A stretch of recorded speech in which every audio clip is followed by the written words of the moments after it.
आज मु एक एमिति विषय उपरे कहबाकू आसीची जहा प्राय प्रत्येक लोकंक जीवन सह जड़ित कांड पैसा उधार।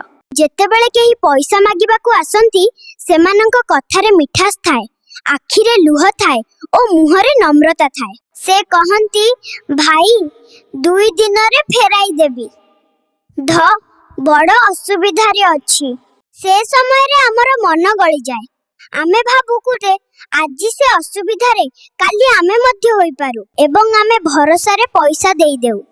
किंतु समय जेतेबेले बदले चित्र मध्य बदली जाए। जेतेबेले आमे निज पैसा फेरत मागिया को जाउचु सेतेबेले सेही मिठा कथा हराई जाए। फोन उठेनी, मेसेज रो उत्तर मिलेनी। बदो आमे पचारले कहंती एते त्वरा काहेकी, भरसा नाही की?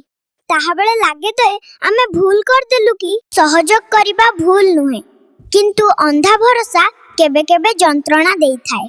सत्य कथा होउची ले पैसा मनुष्यंक आसल चरित्र को बाहर करे। उधार देबा समय रे भावना काम करे, फेरत मागिबा समय रे सत्य परीक्षा हुए।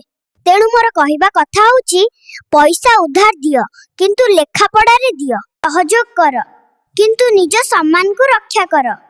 एवं जदि केही तुमको भरोसा रे पैसा देइची से भरोसा को केबे भंग करनी, कारण पैसा फेराई देले संपर्क बंची थाए, नाहिले संपर्क भांगी जाए। आपण मानंकु ए वीडियो जदि भल लागिले गोटे कमेंट, लाइक एंड सब्सक्राइब करिवे।